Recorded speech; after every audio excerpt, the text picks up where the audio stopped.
propósito de eso, nuestros amigos de FARU-DD han dado a conocer el último boletín regional donde se da cuenta de que cerca del 80% de las personas aquí en la región del Biobío tienen la percepción de que la inseguridad ha aumentado, que los delitos han aumentado. Para hablar de este tema nos acompaña el profesor investigador de FARU-DD, Alexander Nanyerí, a quien le damos la bienvenida. ¿Cómo estás? Muy bien, muchas gracias a la invitación que siempre tan cordialmente nos realiza. Complicada la situación, porque claro, tenemos la sensación de inseguridad, tenemos las personas que han sido víctimas de delitos, tenemos también la realidad que viven distintas comunas de nuestro país, distintos territorios, pero claro, cerca de este 80% ya determina que hay una situación de inseguridad. Y lo otro que tiene que ver con los barrios, por lo menos el 53% va diciendo que también la inseguridad está llegando a sus barrios. Claro, los datos que nosotros presentamos en este informe son bastante reveladores y bastante crudos en realidad. Tal bien como ustedes lo expresaban, alrededor de un 79% de las personas de la región del Biobío consideran que la delincuencia y por tanto la inseguridad aumentó en sus comunas. Y alrededor del 53% piensa lo mismo en torno al aumento de la delincuencia y por lo tanto de la inseguridad en sus barrios. O sea, podríamos decir de que 1 de cada 2 personas de la región del Biobío encuentra que la delincuencia y por tanto la inseguridad y otros hechos delictuales han aumentado en sus barrios y por lo tanto, claro, su barrio es más inseguro. Imagínate, el lugar donde la persona se siente quizás más segura, su barrio, donde está su hogar. Su gente, sus amigos, su comunidad. Exactamente. Esto se relaciona directamente con una conversación que tuvimos aquí con vecinos de San Pedro del Valle, en la comuna de San Pedro de la Paz. Ellos nos pidieron también con bastante angustia poder ser la voz de lo que está ocurriendo en su sector. Nos comentaban que ya no pueden salir de sus condominios. Es un sector casi exclusivamente residencial de la comuna de San Pedro, que históricamente ha sido considerada como un dormitorio, algo así como un sector suburbano, donde las personas van generalmente con sus familias a vivir a estos lugares, ¿no? Trabajan en Concepción o en otras comunas, pero residen ahí. Y claro, nos comentaban que de una cierta cantidad de años hasta ahora ya no pueden salir de sus condominios sin sentirse inseguros. Han tenido que instalar cámaras, lo que hace que estén prácticamente encerrados siempre dentro de las rejas de este perímetro, sin poder aprovechar el entorno natural, además que es una característica del sector. O sea, hay una sensación real, ¿no?, que se siente en la percepción, en las conversaciones que uno tiene con los vecinos y vecinas. Ahora, la realidad de la provincia de Concepción es bastante preocupante, ¿no?, porque concentra más del 60% de los delitos que se cometen de manera bastante violenta, además, ¿no? Claro, bien como ustedes lo expresan, la percepción de inseguridad, ¿cierto? No solamente ha aumentado en términos de sensación que tienen las personas, sino también en torno a los datos específicos de delitos, casos policiales se llama, de delitos y de incivilidades que están ocurriendo en la región del Biobío. Tal como tú lo expresas, alrededor del 64% al término del año 2023 de los delitos violentos, que son los delitos generalmente de homicidio, femicidio y delitos asociados a hechos sexuales, ¿cierto? Se concentran lamentablemente en la provincia de Concepción, por lo tanto se concentran en la zona urbana, metropolitana de la región del Biobío. Pero estos datos no son quizás los datos más crudos, porque hay otros datos que son incluso aún más brutales. Por ejemplo, el grave aumento de los delitos asociados a armas y de los delitos asociados a drogas, que en 2023 llegaron a la cifra más alta desde por lo menos hace 10 años. Los delitos asociados a armas se paran con alrededor de 1.470 casos en el año 2023, la cifra más alta registrada desde que hay registro en los datos de Subsecretaría de Prevención del Delito. Y esto nos demuestra que Biobío ha tenido una realidad que se ha hecho más complicada, ya que tal como expresa el boletín que nosotros presentamos, durante la década pasada los delitos, por lo menos desde el año 2014 al año 2018, tuvieron una tendencia a la baja, que llegó a un descenso de alrededor de un 20%. No por el contrario, ¿cierto? Situación diferente que pasaba con las incivilidades, ¿cierto? Que son estas faltas y algunos delitos que ocurren en el espacio público, pero que a diferencia del delito que busca ser invisible, el delincuente busca que el delito sea invisible, que no sea descubierto, la incivilidad busca la visibilidad en el espacio público. Y ahora con respecto a eso mismo, bueno, en Chile siempre ha existido la delincuencia. De hecho, muchos analistas expertos dicen que la delincuencia jamás se va a erradicar de ninguna sociedad, finalmente. tendrá más o menos porcentaje, pero siempre va a existir. Lo que llama la atención hoy día y lo que siento está generando mayor preocupación es el nivel de violencia con el que están actuando. Donde antes, por lo menos, claro, existían más robos por sorpresa, donde, claro, uno iba despistado, te robaban el celular de la cartera, del bolsillo, la billetera, ahí el lanzazo, corrían. Hoy día les da lo mismo. Hoy día ya te asaltan con cuchillo, con pistola, incluso ni siquiera necesariamente ante la negación te agreden. O sea, antes por lo menos, claro, las personas que a lo mejor le hacían resistencia terminaban agredidas. Hoy día nadie. De hecho, la misma familia que vino a contarnos de San Pedro del Valle, el joven ni siquiera se resistió y lo apuñalaron. Ahí también hay un tema, el acceso a las armas y cómo se va aumentando esta sensación de inseguridad si tenemos, por ejemplo, jueces que van dejando libre en Ovalle. De hecho, el gobierno está pidiendo sacar a este juez que dejó libre a 23 narcotraficantes que lo encontraron con casi 200 millones de pesos, 111 kilos de droga. ¿Eso va aumentando la percepción de inseguridad? Obviamente, cuando tenemos hechos discutidos dentro de las instituciones, eso va socavando la legitimidad y la confianza que tienen las personas en las instituciones del Estado para resolver esta grave crisis de seguridad. Y tal como lo ha expresado la Organización de los Estados Americanos, la seguridad pública es un deber que debe proporcionar el Estado. O sea, es un deber y una obligación que debe ser proporcionada por el Estado. ¿Por qué? Porque a la vez es un derecho de las personas, ya que la seguridad pública es un ente central en la conformación de cualquier Estado que permite no solamente tener un ambiente más seguro, sino también que las personas puedan desarrollarse al máximo material y espiritualmente. Por lo tanto, un aumento de la delincuencia y por lo tanto un retroceso en proveer seguridad pública por parte del Estado causa, por lo tanto, un descenso o una desinversión, por ejemplo, o un retroceso en el desarrollo material de las personas y, por lo tanto, también en su desarrollo espiritual, en su desarrollo psicológico. Entonces, claro, cuando tú bien lo expresabas, tenemos delitos que son muy violentos y eso ha caracterizado que hoy día la percepción de inseguridad, ¿cierto?, la sensación de inseguridad sea mayor. Ahora, otro de los hechos a los que yo apunto que aumenta la sensación de inseguridad es el grave deterioro del espacio público por la condición de incivilidades.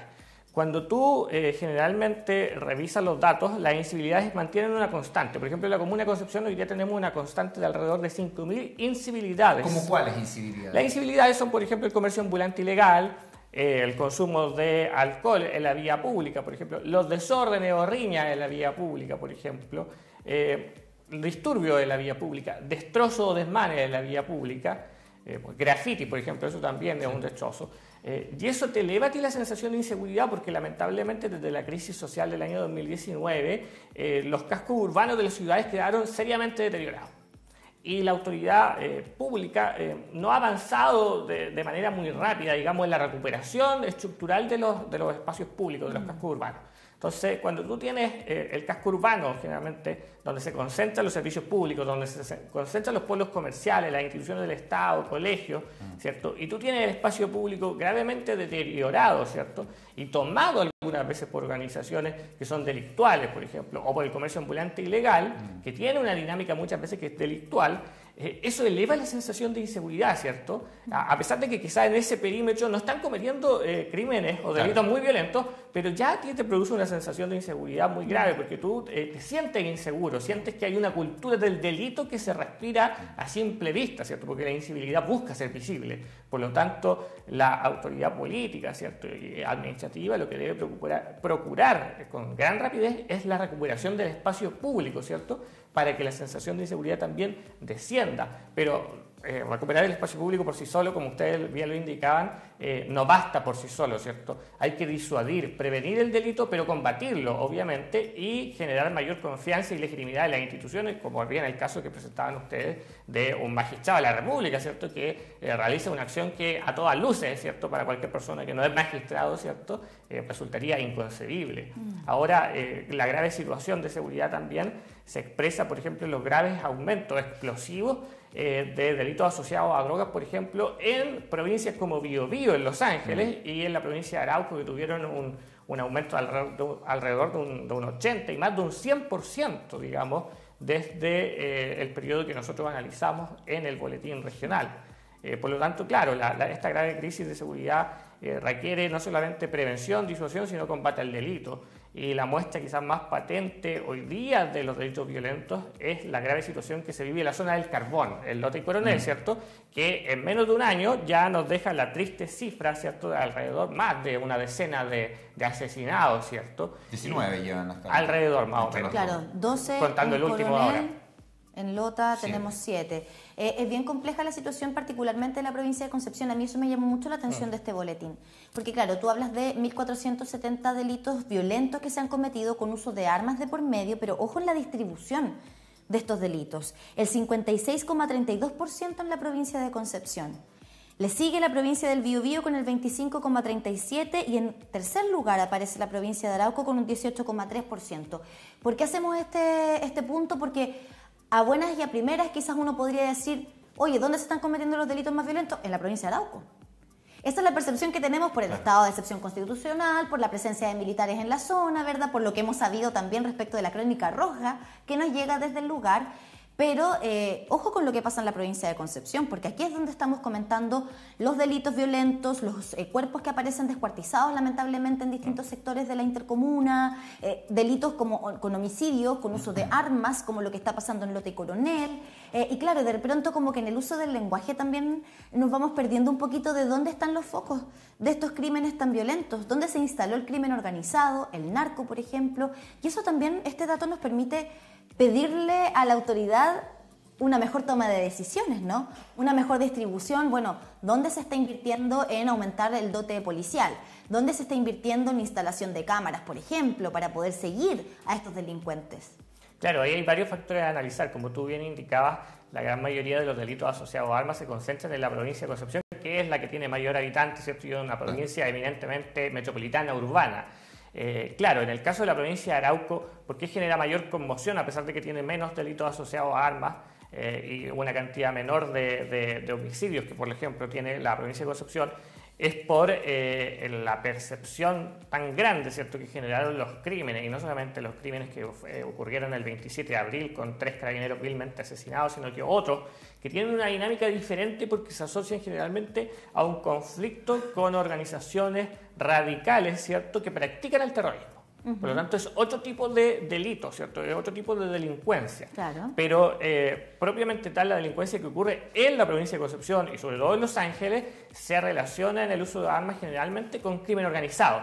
Y esto lo hemos visto, por ejemplo, en la zona de Lota Coronel, ¿cierto? Con la gran cantidad de homicidios que hemos tenido y según lo que informaron algunos medios el día de ayer, que se estaría en conocimiento de algunos grupos, ¿cierto?, delictuales, ¿cierto?, que están, entre comillas, en una disputa territorial en ese sector. Pero también hay que mirar Los Ángeles. O sea, en Los Ángeles hemos tenido balaceras afuera de hospitales, personas que han llevado baleadas en la plaza, personas que han llevado baleadas al hospital, ¿cierto?, y que han ido a buscar los otros grupos rivales al mismo hospital. Entonces, esto también nos revela que hay una grave crisis. Y también el tema mismo acá en Concepción, donde es común incluso en el radio centro escuchar disparos. Yo hace unas 3 semanas, por ejemplo, en la cercanía de las intersecciones de Chacabuco con Prat, vi desde un edificio una balacera, ¿cierto?, donde iban los carabineros detrás de unos vehículos y se estaban disparando. Entonces, eso, imagínate, son cosas que suceden en plena Concepción, en el centro histórico de Concepción. Y acá hay que identificar una cosa. Muchas veces tenemos que preguntarnos qué motiva a la autoridad política, ¿cierto?, a aplicar ciertos planes, porque, por ejemplo, Coronel está dentro del plan Calles sin Violencia, pero, por ejemplo, Lota, que está dentro de un conurbano, lo mismo que, por ejemplo, Hualpén, Concepción y Talcahuano, ¿cierto?, que no se divide la frontera administrativa, ¿cierto?, no está dentro del plan. Entonces, ¿cuál es la explicación, ¿cierto?, cuando el crimen no distingue en la comisión del delito, ¿cierto?, si lo está cometiendo en Lota o en Coronel, ¿cierto?, o si ya pasó de la frontera común a la otra. Y eso lamentablemente aumenta porque cuando se les va acercando, obviamente, los espacios de la delincuencia, como el plan Candado en la región metropolitana, que hay más fiscalización, hay más carabineros, hace poquito llegaron casi 1000 carabineros más, claro, comienza a migrar el delito a otras ciudades donde no tienen esa capacidad, pero obviamente va generando o esparciendo esa delincuencia. Me quiero quedar con el datito también de la encuesta nacional urbana de seguridad ciudadana del 2023, donde habla que el 87.6% de la población percibe un aumento de la delincuencia, o sea,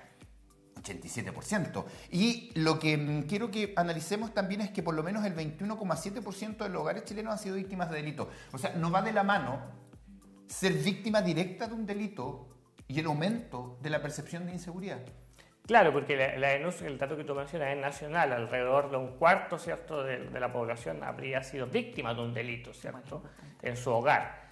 Pero claro, el tema es de que cuando tú cometes o alguien comete un delito contra una persona de tu hogar, no solamente tu hogar es el que se ve afectado, tus vecinos también, tus amistades también, todo tu círculo cercano, por lo tanto la sensación obviamente y la percepción de la inseguridad va a aumentar. Ahora, una de las cosas que yo creo que se tiene que potenciar bastante es un canal que en primera instancia recibió incluso burlas como iniciativa para la prevención del delito y para el combate del delito, que es Denuncia Seguro. Hoy día tenemos este número, que es un número anónimo, donde las personas pueden llamar y hacer una denuncia para ciertos delitos que muchas veces se asocian a una criminalidad más compleja, ¿cierto? No es un crimen común, como un lanzazo, por ejemplo. Y que en primera instancia, claro, puede ser burla por el llamado al teléfono, pero lo cierto es de que si no hay denuncia, lo mismo si una persona es víctima de un delito en la vía pública, si no hay denuncia, no hay estadística. Y si no hay estadística, ¿cierto? La autoridad no sabe que ocurrió ese delito. Entonces, eso es bastante, digamos, de alguna manera, lesiona la confianza en las instituciones y lesiona también el trabajo que pueden realizar las policías. Porque cuando tú tienes un sector, por ejemplo, de la comuna donde ocurren delitos, pero las personas en realidad dicen, ¿para qué voy a denunciar, cierto? ¿Para qué voy a denunciar si al final no va a pasar nada? Es un error. Porque entre más denuncias hay en un sector, significa que hay una situación que va creciendo, ¿cierto? Y por lo tanto el esfuerzo policial se tiene que concentrar en esa zona, o en ese cuadrante, por ejemplo, que a principios de año acá en Concepción las zonas que estaban más afectadas, por ejemplo, eran el cuadrante 1 del casco histórico, ¿cierto? Entre Carrera y Chacabuco, ¿cierto? Y el cuadrante número 7 de la zona norte de Concepción, que era la zona más afectada. Entonces, claro, había más denuncias y eso quiere decir que ahí también hay más comisión de delitos, ¿cierto? O de incivilidades, pero también porque la gente denuncia. Entonces también hacen un llamado a las personas que ante la comisión de un delito, ¿cierto? Ante la comisión de una incivilidad, haga la denuncia. Sí, claro, para poder poner por último la estadística, ¿no? Claro. Y conocer qué es lo que está pasando en el territorio. Ahora, Alexander, me da la impresión después de esta conversación que hay dos grandes problemas de los muchos que existen con respecto a la inseguridad. Uno, la instalación del crimen organizado en la región del Biobío en sus 3 provincias y por otra parte la circulación de armas. Con respecto a estos 2 puntos, ¿qué es lo que se puede hacer desde la autoridad? ¿Y se puede retroceder además en esta materia? Una vez que se instala el crimen organizado operando como lo está haciendo en la región, ¿se puede retroceder a la realidad que quizás conocíamos hace 5 o 10 años atrás? Porque da la impresión de que ahora lo único que se puede hacer es un poco contener lo que está pasando, ¿no? Tratar de frenar lo que ya está, pero no sabemos si vamos a volver a un escenario menos inseguro del que estamos viviendo. Mira, respondiendo a la primera pregunta, hoy día hay un plan para la búsqueda de armas, la búsqueda, denuncia y entrega de armas. Pero lo cierto es que, tal como lo explicaba antes, si no hay denuncia, por ejemplo, del uso de armas, difícilmente la policía o las policías van a saber, por ejemplo, de personas que estén en la posesión de un arma que no está legalmente inscrita o de un arma que se está utilizando para un fin que no es el correspondiente según la ley, por ejemplo. Entonces, por eso es principal y muy importante que se realice la denuncia ante la comisión de delitos donde haya uso de armas, ¿cierto? Y se tenga conocimiento, además, que hay personas que poseen armas de forma ilegal. Ahora, con respecto a la segunda pregunta, la teoría indica que por lo menos hay 3 fases de delincuencia y de delincuencia organizada, de crimen organizado, en los países. Hay países que presentan una baja criminalidad, con baja delincuencia, ¿cierto? Y poco crimen organizado, donde está contenido en realidad. Crimen organizado se mueve en ciertos espacios, pero no es tan violento, por ejemplo. Hay una fase intermedia donde el crimen organizado crece en su poder de fuego, ¿cierto? Crece en los medios logísticos y en el dinero que maneja y empieza a permear las instituciones del Estado. Empieza a corromper a funcionarios del Estado. ¿Me entiendes? Entonces ya empieza en una fase de crecimiento. Nosotros hoy día estamos en esa fase y esa fase tiene 2 opciones. O logra ser contenida, ¿cierto? Y se permite que no avance el crecimiento del crimen organizado y por lo tanto también la corrupción, digamos, que siempre el crimen organizado, no solamente en las instituciones del Estado, sino también en las instituciones sociales que son capturadas, ¿cierto? Y la tercera fase ya es propiamente tal a la que no queremos llegar, ¿cierto? Que es cuando el país completo, ¿cierto?, se encuentra permeado por el crimen organizado, como es el caso, por ejemplo, de algunos países como México, ¿cierto? Donde el crimen organizado, ¿cierto?, se encuentra presente en diferentes sectores de la ciudadanía, de los grupos sociales, ¿cierto?, que ha permeado el Estado, ¿cierto?, en diferentes lugares, ¿cierto?, hasta la policía en algunos países es corrupta, ¿cierto? Menos mal que por lo menos acá no hemos llegado a esos niveles, ¿cierto? Donde hasta el policía, ¿cierto?, de carretera, ¿cierto?, te dice, bueno, no te curso la multa, ¿cierto?, pero tienes que pagar algo. Ahora, Eso hay detenidos en Quillón. Tuvimos Claro. 4 carabineros detenidos en Quillón por delitos de cohecho, Sí, claro. detenciones ilegales, incluso microtráfico de drogas se está investigando en torno a estos 4 funcionarios. Entonces, si bien es cierto, todavía no estamos ahí, es preocupante Hay señales. hacia dónde da la impresión que vamos yendo con respecto a este tema. Y ahí sí, la justicia finalmente deja libre a narcotraficantes con todas las pruebas correspondientes, hay mucho que desear. Y a propósito de eso, en un seminario que se hizo hace algunos días atrás de seguridad en nuestro país, el director de la Policía de Colombia, que es Óscar Naranjo, dijo que Chile todavía estaba a tiempo de erradicar o de controlar la proliferación de organizaciones criminales. Se han dado algunas señales, hoy día, bueno, el Parlamento le ha costado mucho dar la autorización para el secreto bancario, pero están tratando de atacar ahí el tema del dinero. Esperemos que siga avanzando, pero obviamente la tarea de todos nosotros también es ahora, este 26, 27 de octubre, es también a votar informado por aquellas personas que lleven un proyecto, obviamente que nos entregue mayor seguridad y posteriormente también un presidente o una presidenta. Así que gracias por estar acá y por tener nuestros datos, que son la representación también de lo que piensa la ciudadanía. Gracias a ustedes por la invitación y por hablar de este tema que es tan preocupante, pero a la vez una conversación necesaria que tenemos que tener en todos los espacios, ¿cierto? Y aún más con el escenario político que se viene. De todas maneras, gracias Alexander. Son Gracias. las 8 de la mañana con 46 minutos. Cambiamos de tema ahora a algo más positivo. Nos vamos Algo a más lindo.